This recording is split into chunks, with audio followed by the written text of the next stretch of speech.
Major motive आज ये है कि मंथली इनकम चाहिए। कैपिटल है मेरे पास 50 लाख है या 1 करोड़ है या 2 करोड़ है 5 करोड़ है, जितना भी है आपके पास, चाहे लाख ही रुपए है, उस कैपिटल को किधर डालें जिसमें सबसे ज्यादा मंथली इनकम मेरे पास आए और रिस्क फ्री मंथली इनकम आए, रिस्क ना हो उसमें, टैक्स वैक्स का भी सही जुगाड़ हिसाब किताब बताओ। तो आज यही करते हैं। 4 ऑप्शंस लिए हैं मैंने। पहला ऑप्शन क्या है? Commercial property. आओ ध्यान से समझिएगा भैया, बहुत ध्यान से, क्योंकि इतना डीप, इतना ध्यान से आपको कोई भी ना बताएगा, ना आपको हो सकता है सुनने में मजा ना आए। रेंटल यील्ड इसका 3 से 5% है। रेंटल यील्ड क्या होता है?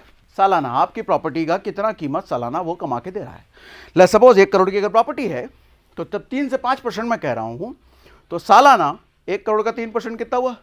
3 लाख रुपए। सालाना वो 3 लाख रुपए आपको प्रॉपर्टी कमा के देगी 1 करोड़ की। मंथली रेंट आप एक्सपेक्ट कर सकते हो कि 1 करोड़ की अगर प्रॉपर्टी है, ऑफिस या दुकान, तो 25,000 रुपए से 40,000 रुपए मंथली रेंट आप एक्सपेक्ट कर सकते हो। ये डिपेंड करेगा कि कौन से कैसे लोकेशन पे, कैसी बिल्डिंग में, कैसे प्लॉट पे, कैसी लोकेलिटी में, कैसे क्राउड के बीच आपका ऑफिस या आपका दुकान है। ये सब लोकेशन बेस्ड है।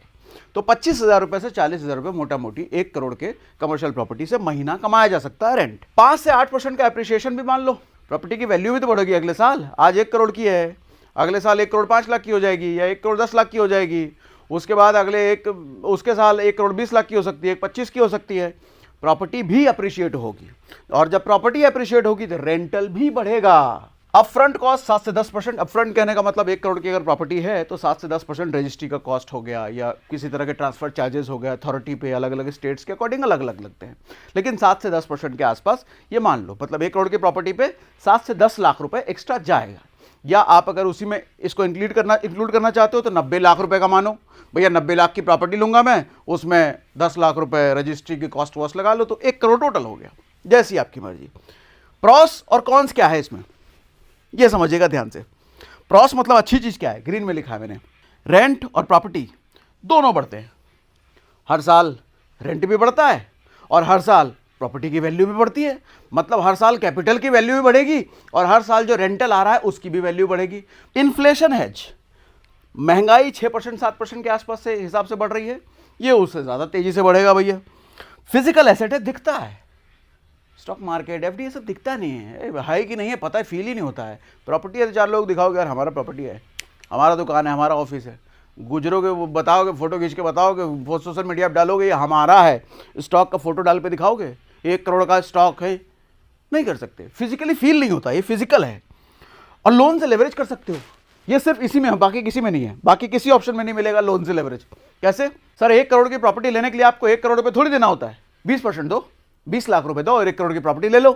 कैसे सर? 20 लाख की प्रॉपर्टी दो, बैंक आपको 80 लाख रुपए दे देगा, तो आपका इन्वेस्टमेंट 1 करोड़ हुआ ही नहीं, 20 ही लाख हुआ ना। लेकिन स्टॉक मार्केट, एफडी, किधर भी चले जाओ, आपका ही इन्वेस्टमेंट 1 करोड़ होगा सर, आपका ही होगा इन्वेस्टमेंट। प्रॉपर्टी ही एक ऐसी चीज है जिसमें आपका इन्वेस्टमेंट नहीं है 1 करोड़। 20 लाख लेकर के 80 लाख की चीज लोन पे उठाओ, टोटल चीज बन गई 1 करोड़, और रेंट आपको कितना 1 करोड़ पे मिलता है, प्रॉपर्टी एप्रिसिएशन 1 करोड़ पे मिलता है, सारी चीजें 1 करोड़ के हिसाब से होगी, लेकिन आपकी जेब से गया 20 ही लाख है।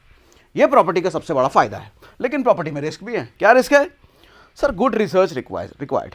आज ब्रोकरों के भरोसे रियल एस्टेट इंडस्ट्री चलती है सर।